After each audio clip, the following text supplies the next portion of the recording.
Hey everyone, welcome to Removing the Plank podcast. Today we are starting a new series that I'm hoping is going to have several episodes in it. It's Women in Motorsports, and I'm welcoming my friend Renae. Hi Renae. Hello, thank you for having me. No, it's a pleasure. Thanks for coming today. I thought you would be a great guest to start the series with.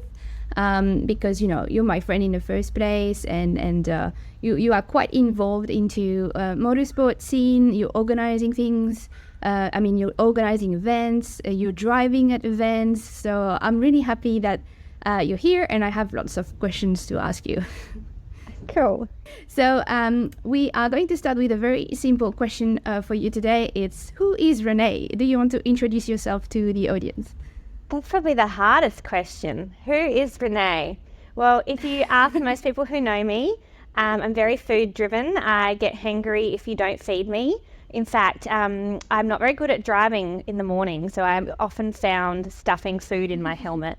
So food driven, caffeine driven, and I'm really passionate about drifting. But yeah, I think that's about me in a nutshell. That's great. That's a good presentation. And I know you love food. I remember recently we went to a delicious restaurant with friends of us, and the food was amazing. And we were like, we have to stop eating now.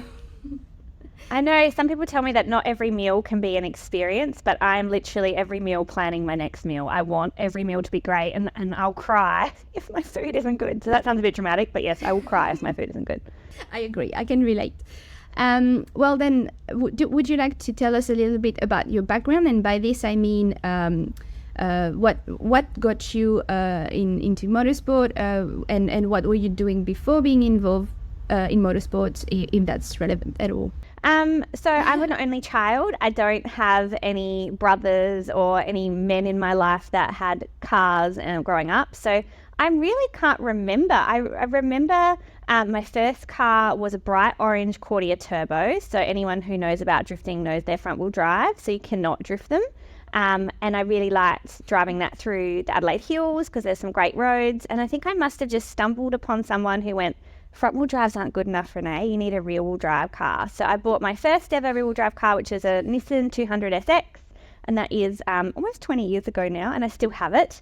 And then some people saw that car and said, you need to come and experience drifting. So back almost 20 years ago, drifting was a very different sport.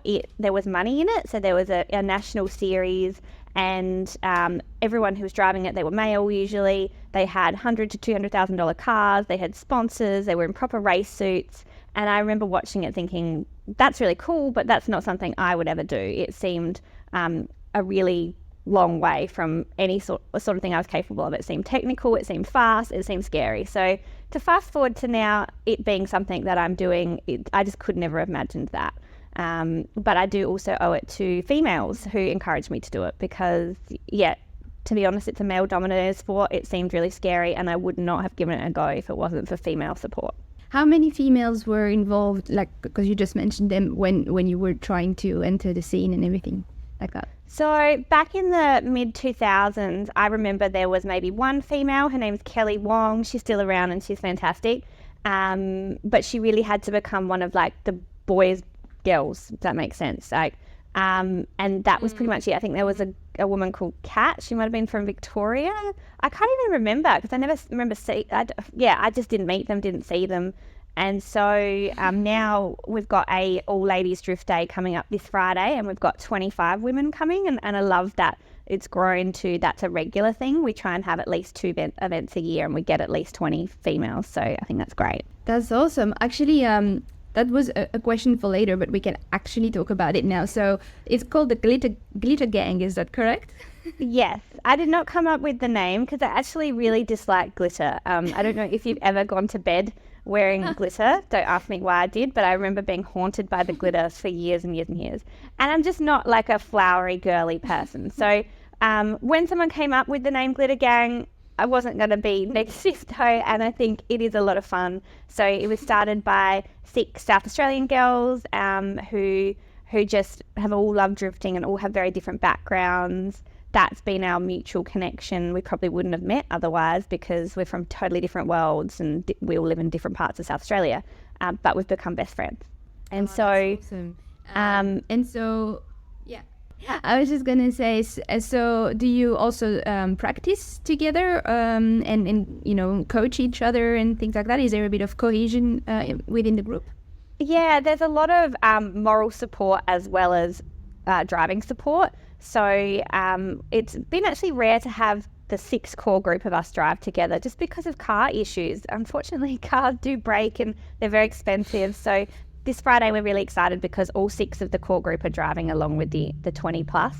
But so when we haven't all been driving, we jump in as passengers with each other and give each other support and tips. And so last event, it was a 2-day event, and on the Sunday we were all so tired and we were being really harsh on ourselves. I remember saying, I'm just going to drive slowly because I'm tired, I'm making mistakes, I'm not doing well. And my friend jumped in the car with me and she's like, oh, I feel the same. And we adapted to each other's styles, and then she went out and drove really well. So that moral support of we can't always drive amazingly, like there'll be good and bad laps, and also tiredness really does affect your ability to drift. It's such a technical thing to do. Yeah, definitely. So what sort of how can I say? Do you feel like it's important? On which levels is it important to be able to interact with people from the same gender in your area? Like you said, mental support, but also do you think they can relate some sort of the way you approach drifting? Because maybe there's different ways to approach the discipline. Yeah, I definitely think it's almost like a communication barrier when it becomes males versus females in the sport. Like when I've had males try and teach me things, like they say things really technically and lots of steps, and I'm like, I don't think that way. And then some of my female friends jump in and they just say one simple thing in something I can understand. I'm like, oh, why didn't that person say that? And I've seen the same when I've tried to teach people to drift. It's like I get in with a female who's had 10 men in the car with her and she couldn't get it, and I've just said the right thing. So yeah, I think we're wired differently. And like I said, when I was watching men do it years and years ago, it just seemed like such a difficult thing to do.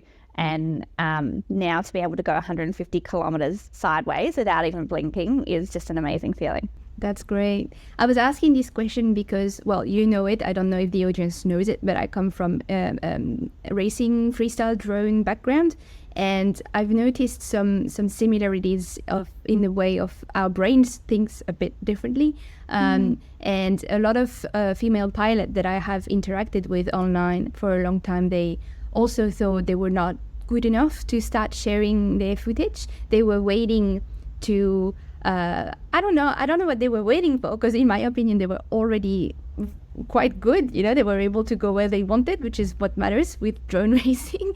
And they were like, yeah, but I think I can't share that just yet. And on the same as a comparison, I had male friends who had just started the hobby, and they were doing like zigzag and flip-flops, and they were putting it on YouTube, and I was like, oh, that's interesting. Lots of confidence on the male side. I'm not saying female are not confident at all, but it's a different way of seeing the discipline when it comes to FPV drones. So my next question is, do you feel like there's a bit of not lack of confidence, but the female might always think they're not doing enough in drift, or that doesn't work like this?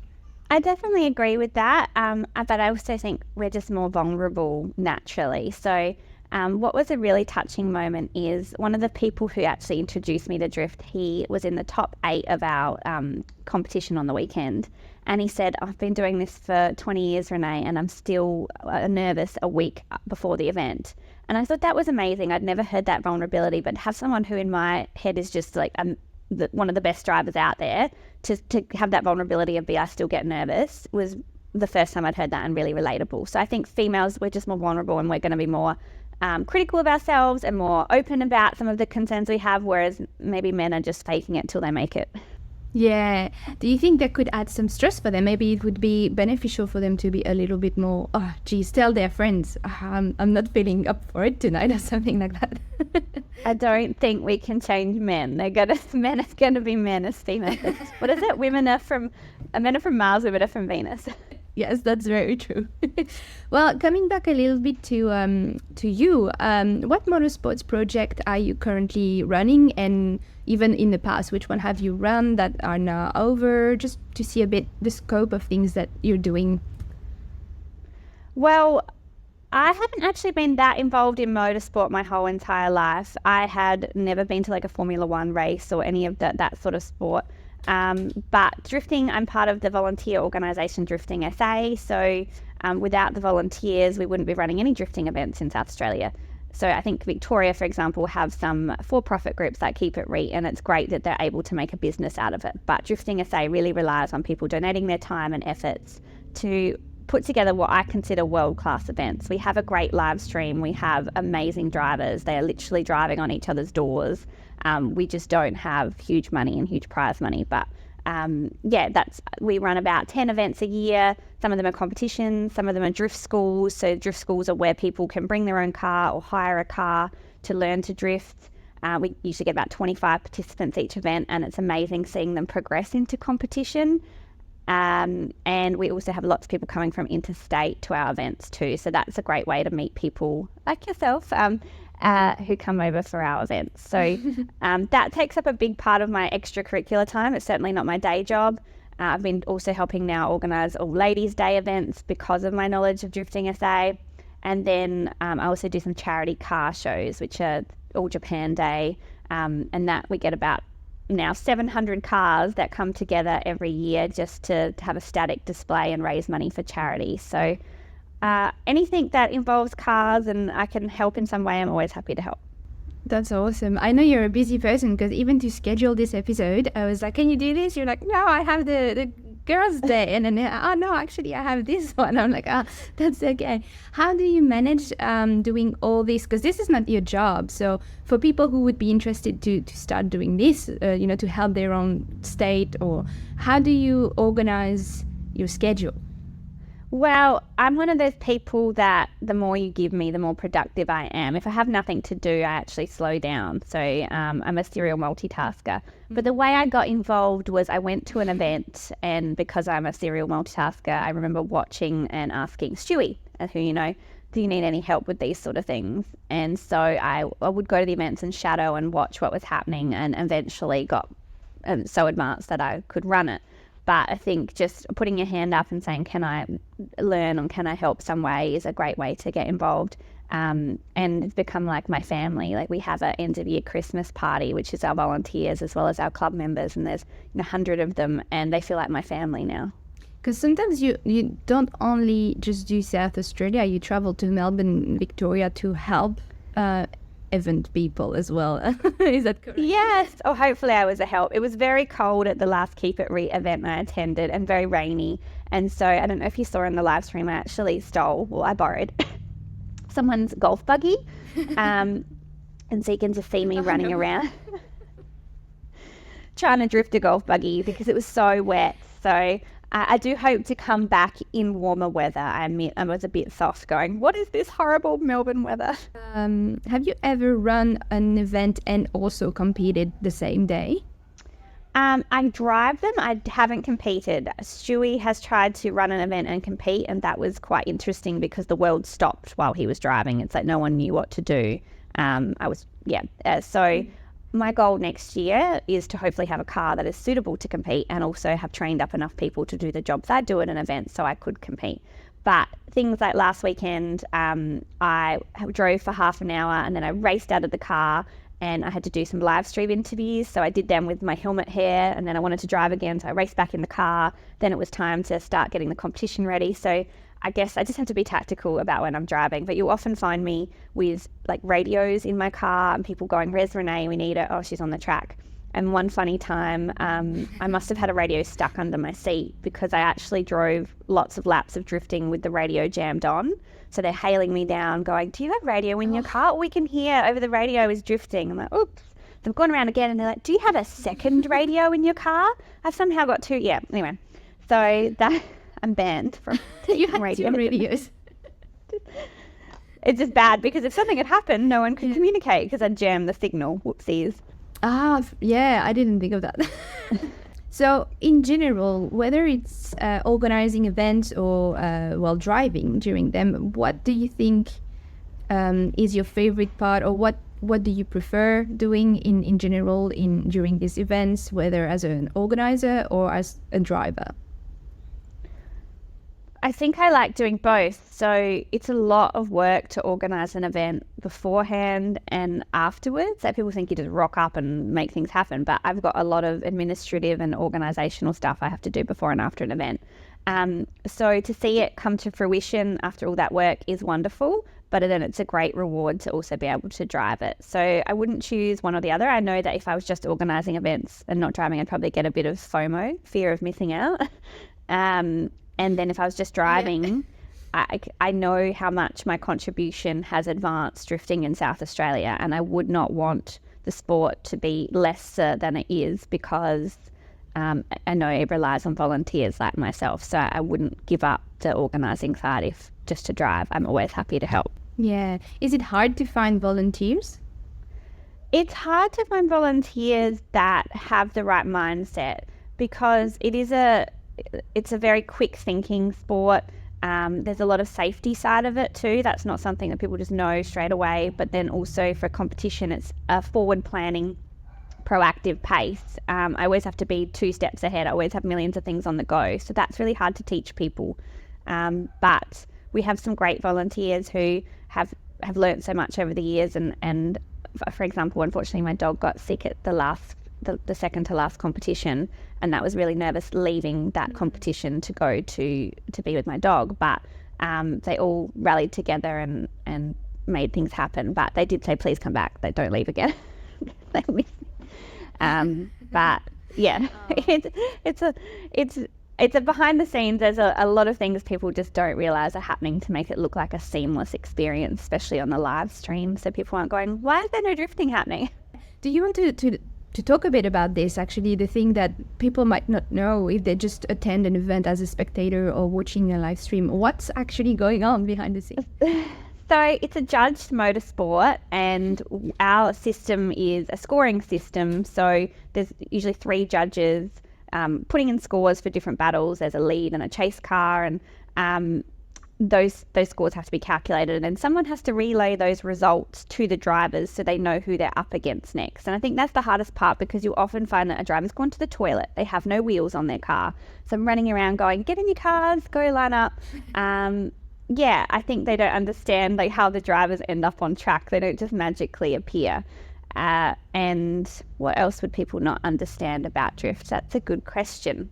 I think the judge part is a huge thing, because it's not about speed. People will think something looks good, but it actually wasn't good to the judge's mind. So they're judged about their proximity to each other, their speed and their line. But if the lead car is doing one thing and the chase car is just driving straight to try and get close to them, they've sacrificed that angle and line.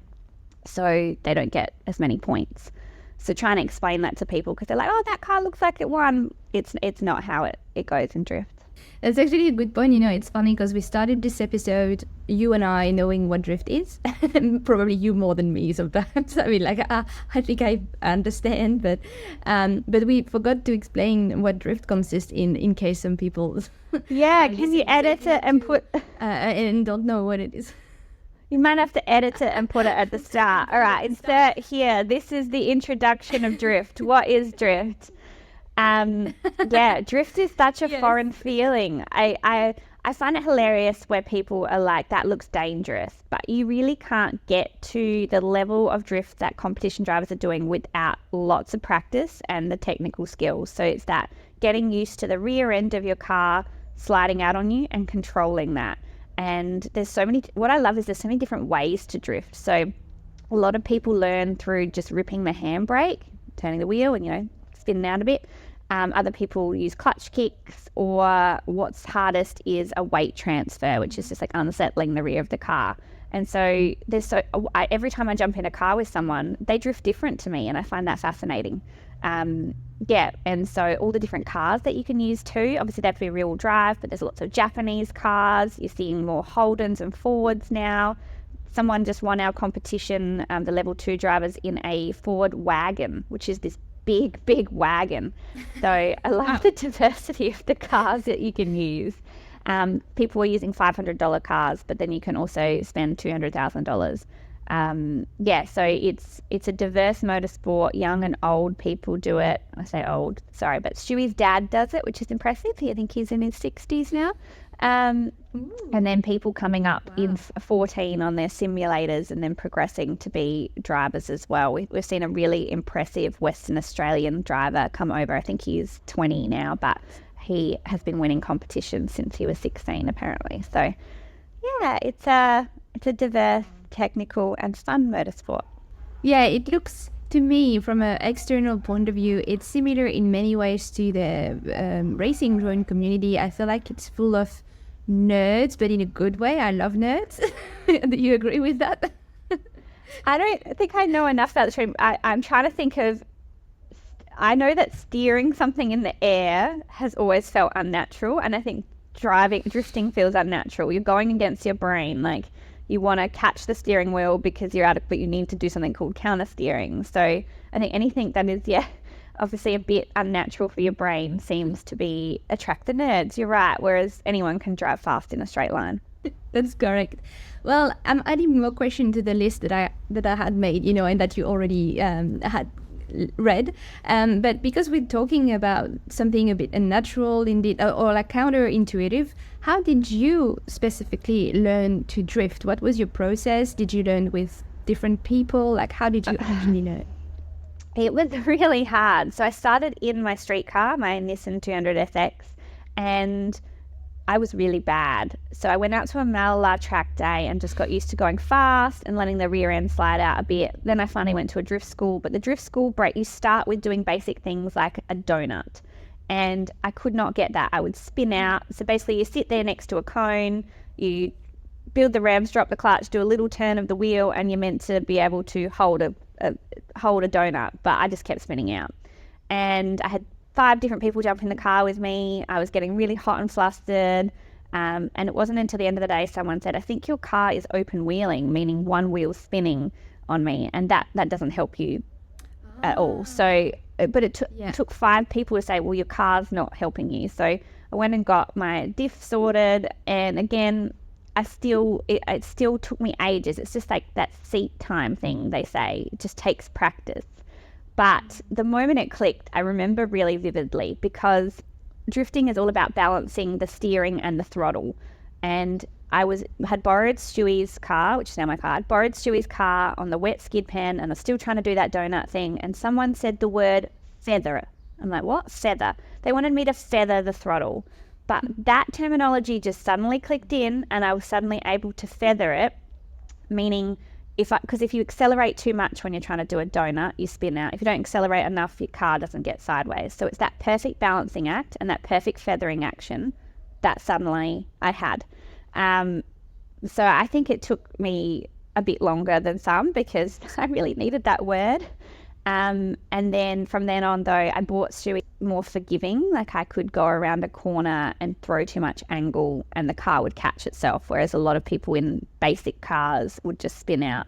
So I quickly was able to advance because of that car setup. But yeah, everyone who's given me advice has always said it's about seat time. So I also found every time I drifted, I'd get better and then worse throughout the day. And I say that to everybody. It's like you've got brain overloads. So don't be harsh on yourself because it's muscle memory. You're going to come back to the next event and you're going to absolutely be better again. So it is a sport that I think I see a lot of people going, wow, this is hard. I'm not getting it. But then the next time they're great. It's important to note as well, because I'm always comparing to how I started flying drones and how much less expensive it is to fly drones and even practice on simulator. A simulator for us, you just need a computer with a screen and the radio you actually use to fly and a software, and that's it. So I was always thinking, oh my god, it seems so much harder to try to practice in between events for drift drivers, because if you want a simulator, it costs a horrendous amount of money as well, and it's also not easy to build. So how do you think, what advice would you give to people to, I don't know, keep that muscle memory in between events? Is that even possible to do? I do see a lot of people buying simulators for that purpose, but for me, I've actually found simulators really hard because they don't feel anything like a car to me. They don't feel natural. I'm choking on nothing. Just dying, everyone. Okay. So when we're talking about simulators, don't feel like a car. Yes. Anyway, but also I see a lot of the advanced drivers. It's really helping them refine their chasing skills. So they're learning how to get really close to people from being on these simulators. I get out maybe every 2 months or once a month if I'm lucky. But I've also seen people who haven't been out for a year or two, and it just comes back to them. So I know we must have longer muscle memory than we think. But a simulator is a great way to practice certain skills. So I totally agree with that. It's not for me, especially the ones with the headsets, the virtual reality headsets. I think I thought I was going to vomit after about 2 minutes. I cannot do anything that is like you said, 3D with goggles, which is funny because we fly drones with goggles, but it just feels different. The real life works better in my brain than anything, fake environment. So I totally understand that you might have been sick. Who inspires you, or what actually inspires you and motivates you in these sports to just keep going and doing what you're doing? That's a good question. It's the adrenaline definitely keeps me going, but I think as long as I'm learning something different every time, which you totally can with drift, like I went from doing these really lazy drift entries to suddenly doing great scandos. So they're like a flick into a corner. I remember when Stewie showed me how to do them, he thought I wouldn't be able to pull it off because I flicked really hard to the left and then I caught it. And he was like, oh, wow, she actually caught that. So I think it's that progression is what's keeping me motivated.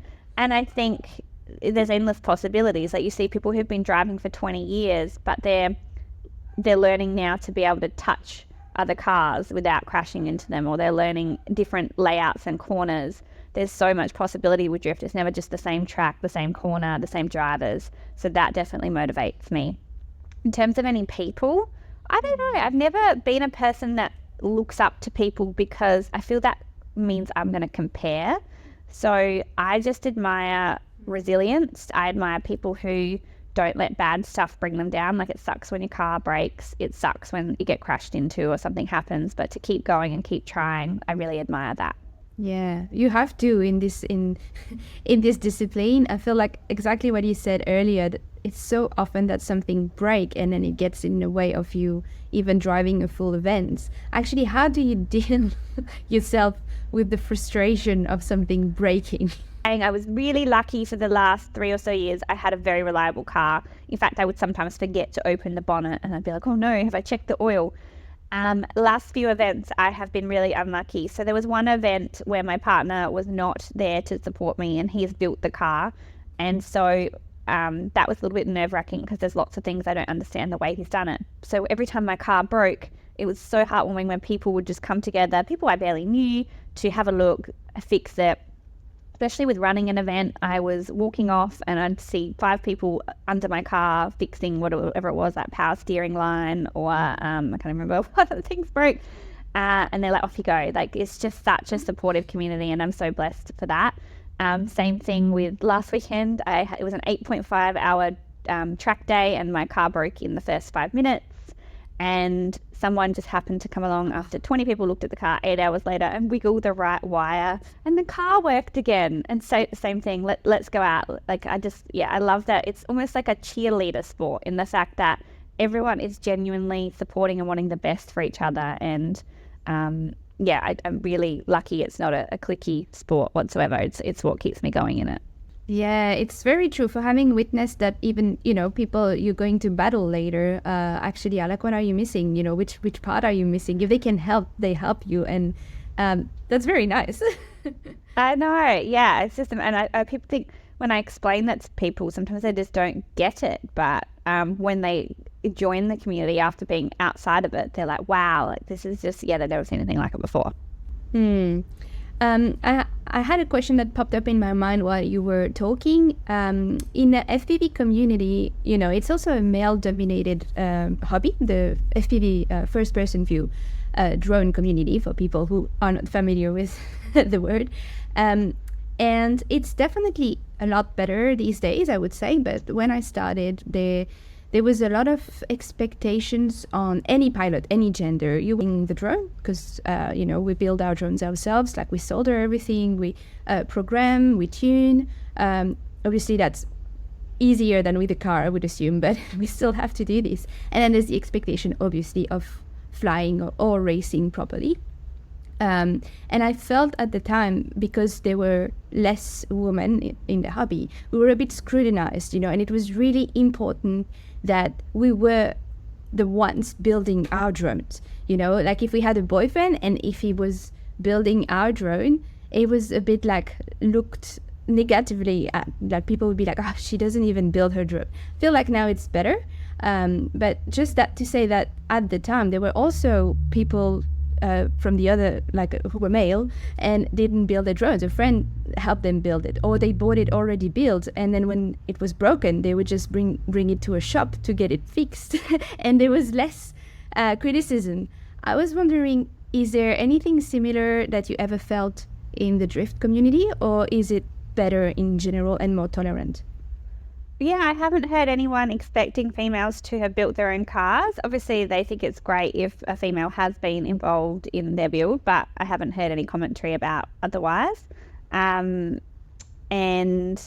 I think the only time I hear like people saying anything about anyone's builds, it's like when they know they've made shortcuts. So it doesn't matter what gender. It's like, well, why did you put I don't even have an example, but when people just, their car breaks and then they whinge about it, and it's because they've not taken the advice of millions of people and they've shortcutted it. So no, I'm glad there's no judgment there. And I definitely know there's limitations for me as a weak female. Like, I admit that I get men to lift my 20-litre jerry cans in. I have now bought a fuel siphon so that I don't have to get men to that, but a part of me is like, oh, I wish I could do that myself. I feel so silly. I'm like, well, whatever. I can't physically lift it above my body. So, hello, please help me. And changing my own wheels. Like, I look so awkward. I get under the whole wheel and use my whole body. And but I've just never heard anyone making fun of us as females, which I really appreciate, because if anyone is going to feel judged in a sport, that's not going to encourage them to come back.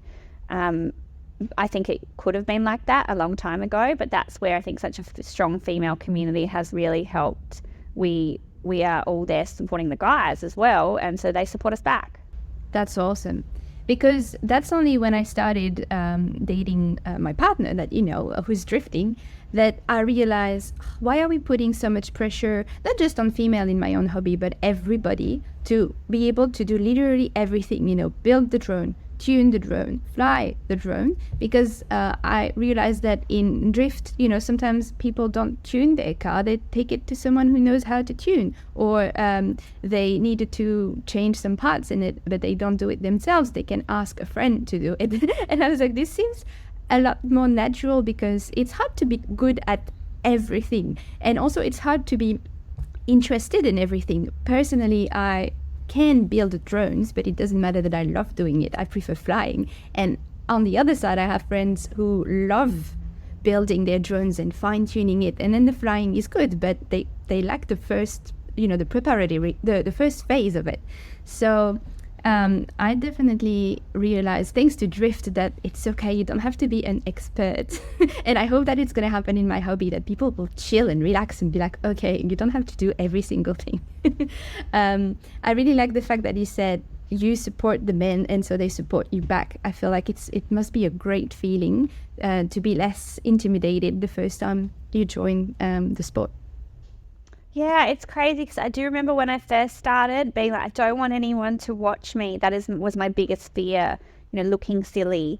And then when you actually got amongst it and saw how supportive they were, there was no fear of that anymore. No fear of looking silly. Like, everyone, because they're like, we were that person. So everyone starts in the same place, both genders. So yeah. Yeah. Did you feel like if you had questions on how to improve, how to upgrade the car, the community was supportive towards you as well? Yes, so a great example is that wiring issue that I had on Saturday. I had a friend come out the next morning to the track and he's like, we're just going to solve it. So my car has been totally new wiring loom, new ECU, and it's about to go in for a tune on Monday. It's probably the quickest turnaround ever, just to get that reliability back. And I couldn't believe that support and spring to action. But what was the question? God, I need more coffee. Well, like if have your sip. I was just asking in general, when you, let's say, beginners enter the community, is it easy for them to ask questions? Oh, yes, yeah. And I love that there's like Facebook groups so people can ask advice, and there's so much support that springs out there. In different workshops are happy to help on the day. It's a very welcoming sport. I loved that we had a girl and her partner coming to drift schools, and they obviously just quickly felt like it was a safe space because he actually ended up proposing at the drift school to her, not the first one, a couple of in. And now it's like their world. But I love that. Like, I just love seeing people new come into it, be welcomed, and find it addictive. Yeah, that's awesome. So that leads me to another question. If people, and especially more women, want to be involved in that community in South Australia or in Australia in general, how can they reach out to the existing community, and how can they start driving? So as far as I know, there is a drift organisation in every state of Australia. I'm not sure about ACT actually, but there's Victoria, there's WA, there's Queensland groups, there's even NT groups, there's Tassie groups, and they all offer some sort of beginner day. So that would be where I'm pitching it's something hopefully on a wet skid pan or a wet track, because that means you'll use no tyres. It's really easy to get the car sliding, and it's a great place to learn. I would always just go to those groups and ask if there's any specific car requirements, but usually when it's that low speed learner stuff, you could use a street car, and just as long as you've got a lock diff. So it's not like you have to spend heaps of money to give it a go and see if you'll like it. Some organisations also offer cars you can hire, so that way you can see if it's something you want to do. And it's when you get more experience, you have to invest in things like a roll cage and other more advanced modifications to your car. But I think it can be a really accessible sport. At the start, you've just got to be prepared to give it a go and be prepared to not be wonderful at first, because everyone starts off spinning out. Yeah.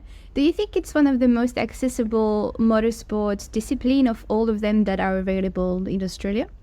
I honestly, like I said, don't know that much about motorsport. I mean, I see that XL racing, which is those little Hyundai XLs. Surely that doesn't cost that much, but I mean, I guess the fact that someone can rock up with their $500 Ford Falcon street car means it is accessible. And it is accessible. Yes. Well, that's good to know. For if we have people who are like, oh, what is drift, and they discover it during the episode, because they might not know. That the FPV community loves drift just because we can chase cars with our drones, and we love doing that around the track. Yes, I haven't been involved in much of that at drift, but we did have a drone come and follow us. And I was like, what's that buzzing behind us? But the footage was amazing, because I didn't realize how high up they can go and get the amazing aerial footage. Like, it's very spectacular. So hopefully you'll be able to come to some of our events one day soon. I hope so. I have the right equipment now as well, because it's a bit like cars. Like, sometimes some drones are not ready to chase cars, especially drift cars, because there's a lot of speed, and then you lose a bit of speed when you start drifting. So the drone needs to be reactive enough to adapt to those conditions. But I have the right equipment now, so maybe one day I'll be able to chase you in South Australia. I would great to do some collaboration like this. Yes, well, like I said, we're going to keep hosting at least 2 events a year. We would love to, as we get to know more women around Australia, take it on the road, but it depends. Like, if there's only 2 women in every state, we hope there'll be more. Then that might be a little bit. But I haven't actually drifted out of South Australia yet. I've been to lots of the tracks, but I haven't taken a car. So that's one of my goals, is to get and experience more of the different tracks in Australia. Though I know we're very lucky at the Bend. Like, it's just such an interesting, different layout track. I never get bored of it. But yeah, can't wait to travel. Yeah, So that's part of the question I was going to ask. Like, what would you like to see coming for you in the future? What do you have any goals, any plans in general? Yes, I have already answered. I think traveling with drift is something now I'm really interested in. Just because I love meeting new people and seeing the different scenes that, like, everything's slightly different. Like, Keep It Reet do things a little bit different, but I love what they do. I went out to Archie just before it closed in Queensland, and my mind was blown. That was like a totally different world. Again, the similarities of people being really welcoming are there though. So yeah. Yeah. Do you have any track that you have seen beside the band, like you said, and you haven't drifted yet, and you're like, oh, I can't wait to try this one? I think I just want to try them all. There's not one specifically because, again, I know that we're really lucky with the bends. Like, Rayleigh looks interesting. Calder Park with all its walls looks a bit scary. But I think I'd like to just give them a go. If only Australia was a bit smaller and it was easier to get cars places, because towing for a long trip is not fun. Oh, yeah, definitely. Cool. Well, that was good for, I think, a first episode about drift and women in motorsports. I'm really glad you joined today. Yeah, I hope we haven't bored anybody with all the technical drift stuff. Like, sometimes it's like, what are you talking about? But I think if people go and watch drift, like, it is really impressive. I just can't believe how close we can get to each other without crashing into each other. So that's my personal goal. Is now I'm obsessed with not crashing into people, getting really close and just copying what they're doing and not hitting them. So yeah, definitely worth checking out drift. Oh, and probably something that a lot of people don't know is it's a passenger sport, meaning you can go in the car with people for like an adrenaline ride. So as long as it's not a competition, you can go for passenger rides, and that is such a thrill. Yeah, it is, and I have a lot of friends now around Melbourne who are not in the scene, but they know that my partner drives, and they're like, "Oh, can he please take me on the track one day?" And I'm like, "Yeah." So I have like a waiting list now of people who want to go in his car, but his car is in South Australia, so I'm like, it's not tomorrow." So to finish on that episode before we turn off, do you have any generic advice for people who would like to just start driving? So not really, we already said where they can reach out and where they can find, places and groups of people to drive with, but any advice in general for people who would be interested into starting driving? Get over those internal excuses. He was actually a Victorian gentleman called Chris DeJager who spent 5 hours shutting down all my excuses for driving. Who cares if you damage your car? You can fix that. Who cares if you look silly? Who cares if this happens? Just, if you've got to stop with the excuses, if you are interested, just make it happen, because my life would be totally different if I hadn't tried drift. It would be so boring. I'm so glad I did. My life is for the better. And I think that goes for anything you're wondering about doing. If you've thought about it, stop with the excuses and just make it happen. That's awesome. I love it. Well, thanks, Renae, for today. If people want to reach out or to find out more information, do you have specific, at least in Australia, website or Facebook groups or Instagram accounts you want to shout out as well? Yes, so Drifting SA is one organisation I mentioned, as well as Glitter Gang Drift Ladies, and they can both be found on Facebook, Instagram and websites, which are just driftingsa.com.au and glittergangdriftclub.com. Don't quote me on that, you'll find it. Look for the pink glittery logo. Yeah. No worries. Well, thanks so much for coming and sharing your knowledge and your personal journey in drift and motorsport. It was really, very interesting, and I'm glad that I was able to ask specific questions that I have actually never asked you in real life. Yeah, so I'm glad we didn't rehearse this. It had to be natural. But thank you so much for having me, and I look forward to seeing more of you at our events, hopefully soon, with your drone as well. Fingers crossed. And thanks everybody for listening today. If you want to support the podcast, you can share it with your friends or people who you think are interested in the topics we're talking on this podcast, and give us some good ratings on the apps. We're available on all podcast apps, so that's something. And take care of yourself, and we will hear about you in about a month's time. Thank you, and bye.